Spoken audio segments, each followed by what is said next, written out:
I mean, what George is talking about, this actual violation of the gag order, is the actual thing that he's charged with doing. I mean, you know, having someone catch and kill a story is not a different play, if you will, than what he's doing in carving out these people to go ahead and violate the gag order for him. Well, before it was David Pecker and it was Dylan Howard who were, you know, at their disposal to, you know, run hit pieces on his rivals. So whether it was Ted Cruz who was up in the polls or, you know, it was Hillary Clinton that, you know, we were running these absolute bonkers covers. And now we know that, you know, Michael Cohen and Donald Trump were almost acting as the assignment desk in providing this material. And now you have Donald Trump bringing down, you know, these people every day. And I don't know who we're going to get tomorrow because it's probably one of the last chances to have the Veep auditions going on. But the mini-me's. Yeah, and instructing these people, you know, with material, providing them with this material to then break the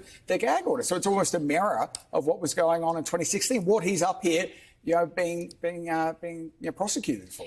I mean, as Lachlan's talking, I mean, the other piece that on these days where you sort of try to figure out what it is that we're actually watching, I mean, we all know what he didn't want us to know about his intimate encounter with Stormy Daniels. That is what this whole, he was charged with crimes over a story that we now all know. We know a lot more about it because of his attorney's cross of her. And I mean, look at this. It's one of those figures you think about in real time who would have been impacted by a story like Stormy Daniels. It's hard not to think of somebody like Mike Pence, you know, who in real time was there by his side, having the word of Donald Trump saying that this is it. This is all that's going to come out. Right. And Donald Trump making those promises to his running mate that this is the worst it's going to get. Stick with me here for these final weeks. And then fast forward here 8 years later, Mike Pence isn't standing by his side, isn't endorsing him. Right. Because there are those like Stormy Daniels and Mike Pence who have caught the ire of Donald Trump and have outdone their usefulness to him, whether it be a real quick relationship in 2006 or 2007, or serving as vice president and throwing him off the cliff 2 weeks before because he didn't make sure that you would stay in office, or Michael Cohen, right? Suddenly when it came a point in time where the FBI came in and took his phones from his home, his hotel, and suddenly realized he was of no longer use, suddenly Michael Cohen is no longer of use. And Speaker Mike Johnson, we'll see how long his use is to Donald Trump. Right. This is the world in which he operates. Really, kind of the politics of Donald Trump extends even beyond the political frame. Is it something that the judge will want to see, a piece of paper that Trump edited the attacks on the witnesses on? He could. I mean, I think that he may take his lead from the district attorney, whether the district attorney at this stage of the case is going to do something about it. So I don't think he will necessarily do it on his own. I don't think he particularly wants that look. But I think if the district attorney raises it, he may ask the defense, what was it? Right. What is going on? I don't think he's going to have a sort of factual inquiry, but he could give another sort of warning. I want to make sure that these, you know, just whatever they're saying cannot be coordinated with you or your counsel. So, you know, but to me, it is, I mean, the mirroring, I mean, this is your point that you have said repeatedly, there's nothing new with Donald Trump. And what you're seeing charged and then the conduct that he displays is proof of what he's charged. If you talk to Robbie Kaplan about the E. Jean Carroll case, it's like, oh, he's charged with being abusive and not following rules and being a bully. And in fact, that's what he's doing in court, and that's what he's charged with. It's all the same. And, you know, George Conway, I'm done asking the question of what's wrong with the Republicans, but I guess my question to you is, what does the political conversation look like with the country, with Joe Biden or with other surrogates? When you say Donald Trump's on trial for killing a story that he thought might repel the man he'd chosen to be his running mate, and all of his would-be running mates are up there violating the gag order for him. Everything you need to know about how rotten to the core, how misogynistic, how anti-rule of law, how anti-law enforcement the Republican Party is. It's all on display up there with little matching red outfit ties. No, that's absolutely right. I mean, not only are they, are they anti-law enforcement, they're anti-prosecution, which normally they normally believe in enforcing the law, so they say.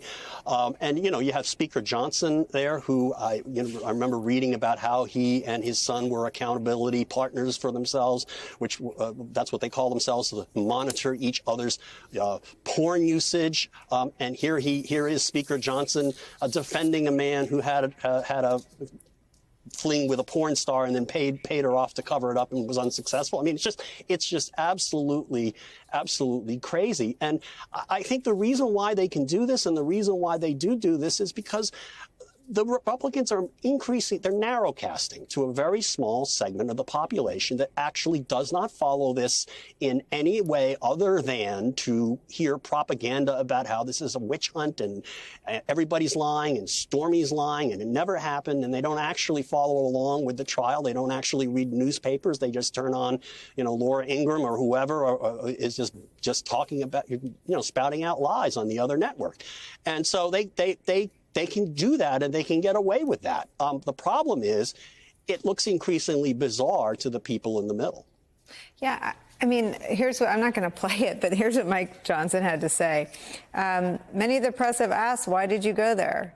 Quote, because I'm a former litigator, I'm an attorney. Oh, well, that answers it. Maybe you can run in and finish the cross of Michael Cohen. It's ridiculous. And the other thing that kind of, you know, these attacks, you know, about the fairness of what's going on in court and the judge's daughter is making millions and all this stuff. Yeah, I've been in court pretty much every day and in the main courtroom and have listened and have watched. They couldn't have more fair proceedings. And Judge to Merchant Donald Trump. Yeah, correct. And Judge Merchant could not have been fairer to the defense. And I wish the American public could see what I get to see every day, because it is total, you know, ulterior reality to then hear what is going on in these sort of mock press conferences by the, you know, the Veep wannabes. And Speaker Johnson never actually walked into the courtroom. He walked into the hallway. He never actually walked into the courtroom to actually ever hear. And we were waiting for that because we had these alerts that he was coming to the trial, and then Vivek and everyone else walks in, and he never actually came into the courtroom to see for himself because he was too busy getting ready to set up for the presser.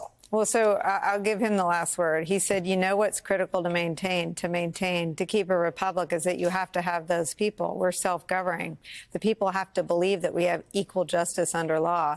There's a reason that Lady Justice is depicted with a blindfold. There cannot be two tiers of justice. There can't be two systems. You can't expect political revenge on one political figure using the justice system and then give a pass to the other.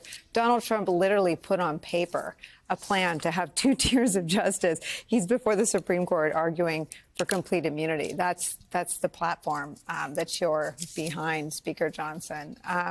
Wow, just amazing, right, George? Yeah, and Lady Justice keeps her clothes on. Yeah, George.